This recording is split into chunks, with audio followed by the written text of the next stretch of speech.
Welcome to the Successful Nonprofits Podcast. I am not your host, but in fact your producer, Lexi Linger.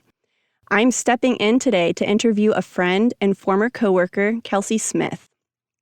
Kelsey and I worked together at New American Pathways many years ago. At this point, it almost seems like a lifetime ago. Kelsey was brought in specifically to work on New American Pathways ESL program. And the impetus for that was an individual donor who took an interest in that and in the New American Pathways ESL classes. And so Kelsey came in to work on those classes and grow those classes. And I just want to say I was so impressed with Kelsey and the energy she brought to her task and her bravery in creating what today is the English at Home program. So I wanted her to come on today and talk about how she got this program started from ESL classes into what it is today as the English at Home program, and how she made it sustainable, because it is still an amazing, strong program, even though Kelsey has moved on to other things. But first, I just want to remind everybody that while we are recording in August, this episode is probably releasing in September or October, which means we're getting close to the time of year when a lot of nonprofits are starting to think about their strategic planning. If you are thinking you want to embark on a strategic planning journey, go ahead and reach out. You can find details about our planning process and get in touch with us on our website, successfulnonprofits.com. Kelsey, I am so pumped to be chatting with you today. And it is COVID, Delta's going on. I haven't actually seen you in a while, so it's really awesome to see you even though it's just on Zoom. So thank you for joining us and welcome to the podcast. Thank you so much. I'm so excited to be here. So I thought we'd get started with a story you shared with me earlier about a Somali student and her journey to reading. Yes, this is my go-to story when sharing about this program and honestly about my career at New American Pathways, which I absolutely loved. I had a student who was 24 years old, and before she walked in the door of my classroom at New American Pathways, she had never been to school. And when she came in, she spoke no English and did not read in English or in her native language of Somali.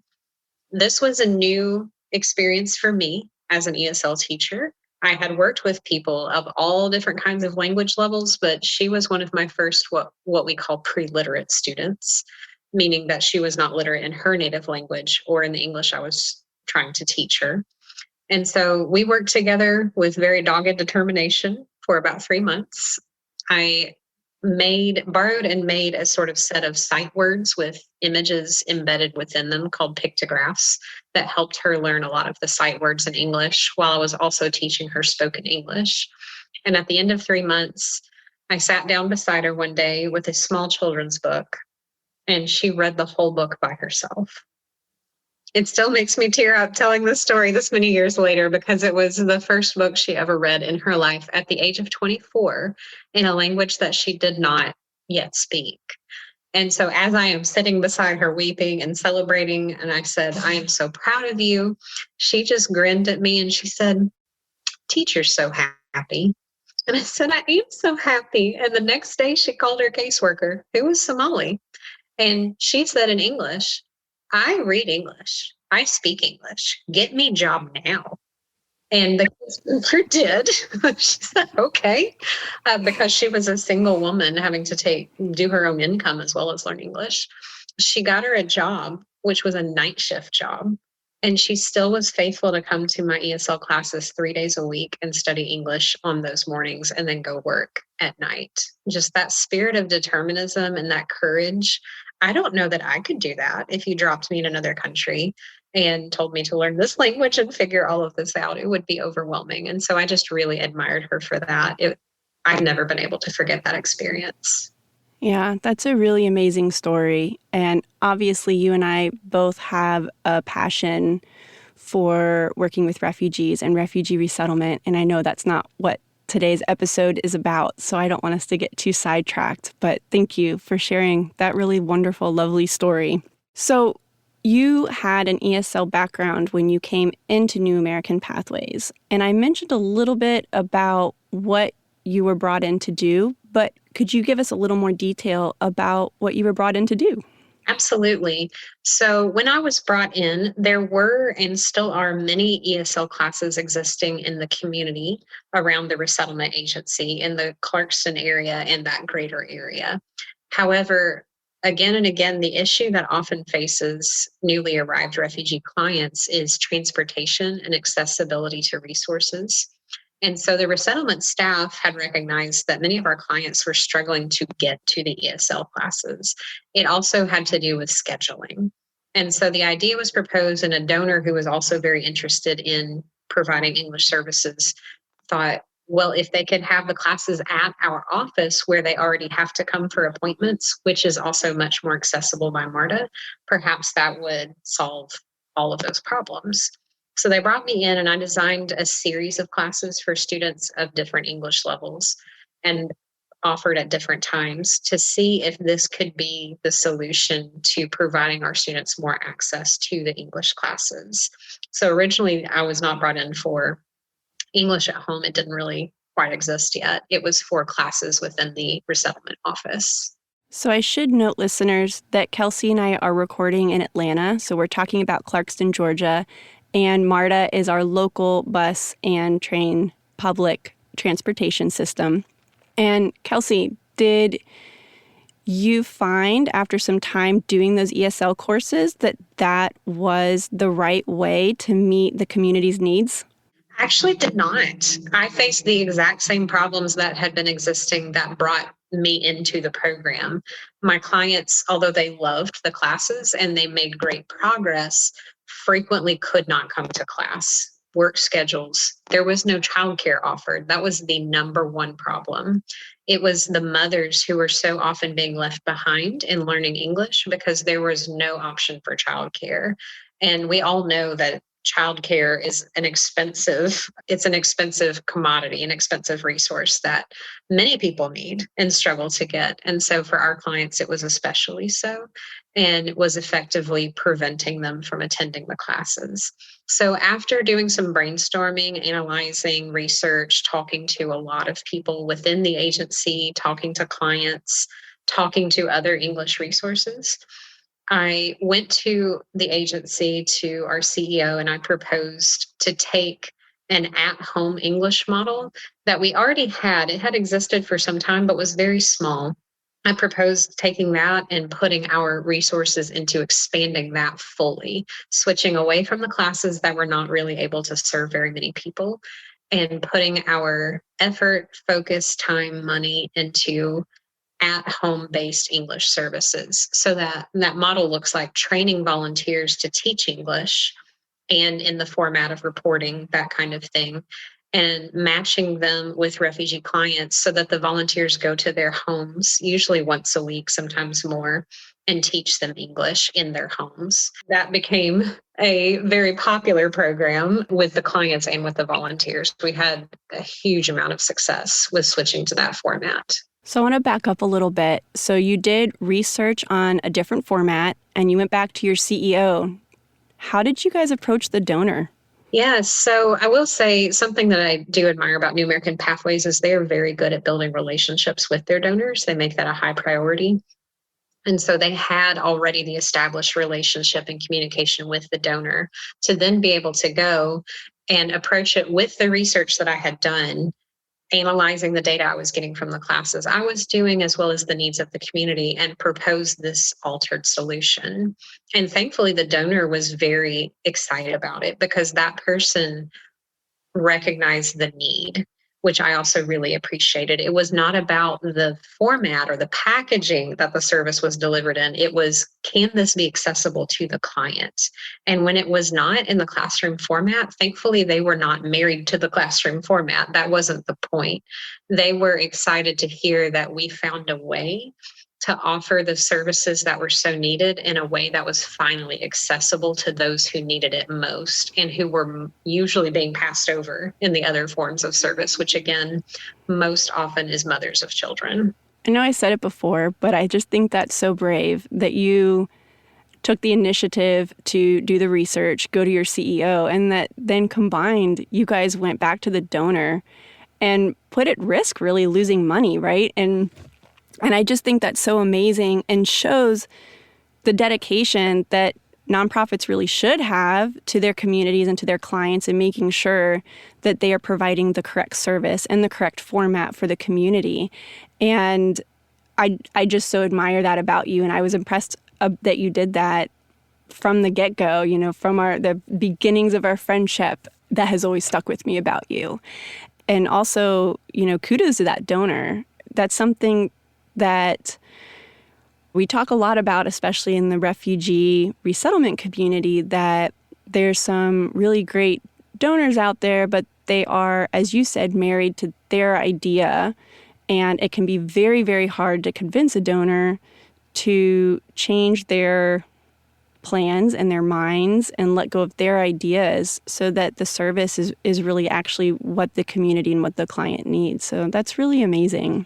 Absolutely. And I think it speaks again just to the importance of doing the research and knowing the community, which again is something I admire. It's about this nonprofit and many nonprofits, that the whole point is the clients. It's not us or our work, and it's not the donors either. It's the clients. And so if it's not working, we need to be able to show that in actual data, with good reasons for why we want to pivot and try something new. And again, just very thankful that they also trusted me that much. That was a big deal. And I've never taken that for granted or gotten over how much trust they gave me as a new person in the agency too, to come in and redesign that program and be given the opportunity to launch it in that way. It was a really exciting experience to be a part of. Yeah. And before we move on to that side of the story, you mentioned that the importance of doing the research, and definitely not only did you just come and say, hey, this is broken and not working, but I also have a proposal for what we can try next. And you also mentioned something else that caught my attention, was that New American Pathways already had a strong relationship with this donor, which made it so much easier for you all to come back and say, hey, we need to look at this a little differently.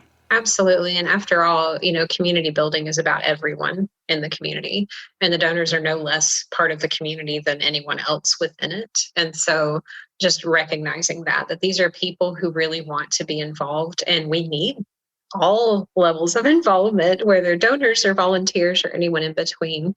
So just acknowledging that the donor was a vital part of the work and that their heart was very clearly there for the clients just made that so much easier. And they knew that because they'd taken the time to get to know the donor. Absolutely.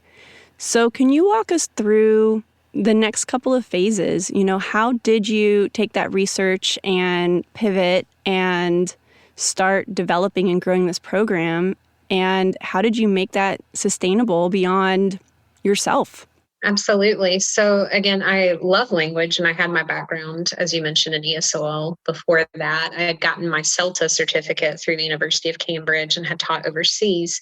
And so taking what I knew of those things, and basically, especially how the adult mind learns, which is many similarities to childhood education, but also some significant differences.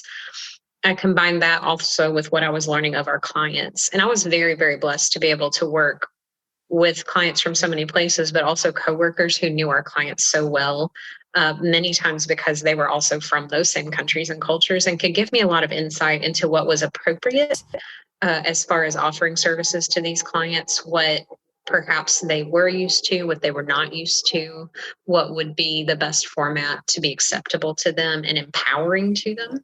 That was something I was very adamant about. And so it was a journey. Again, this program already existed in a very small form. And so I decided to look into providing a more rigorous training for our volunteers. Prior to that, there wasn't a training per se. They might have met with one AmeriCorps member and talked for a few minutes, and then didn't even really have a curriculum to use when teaching ESOL.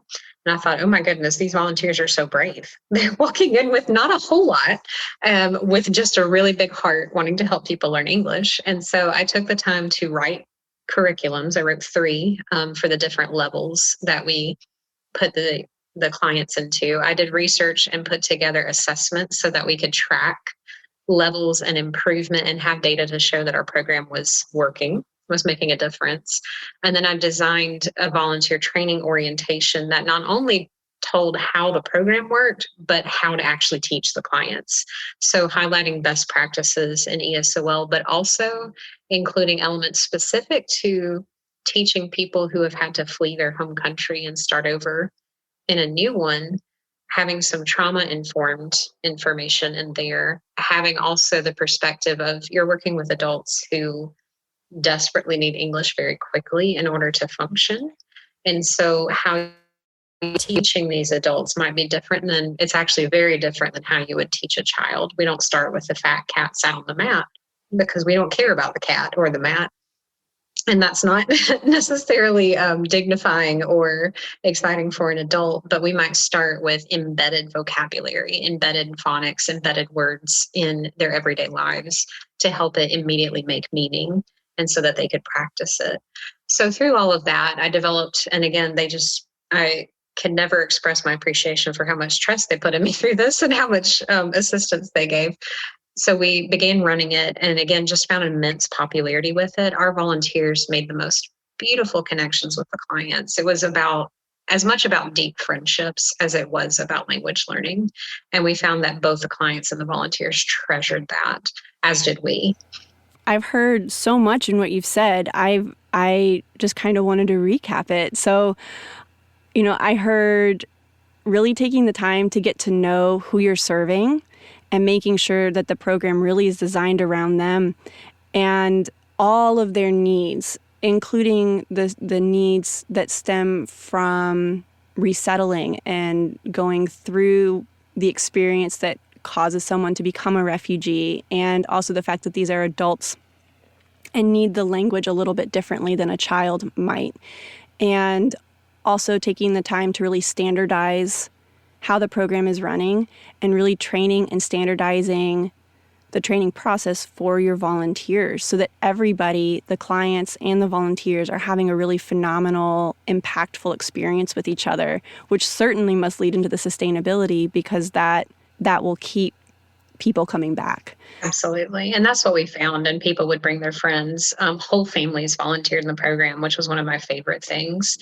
And sustainability wise, I will never forget one of the times that our CEO, Padia Mixon, she would, when she could, just take turns taking us out to coffee or to lunch and talking about our programs, our roles, how things were going. And I was so excited to tell her about how amazing the English at Home program was going, how sometimes at volunteer orientation, we would have 40 people show up and just how exciting it all was and how well it was working. And she was excited too. But then she said, part of a good program is knowing when to hand it off. And if you have built something that depends on you, you have not built anything at all. And that was very sobering for me, but also an aha moment of she was absolutely right, of course.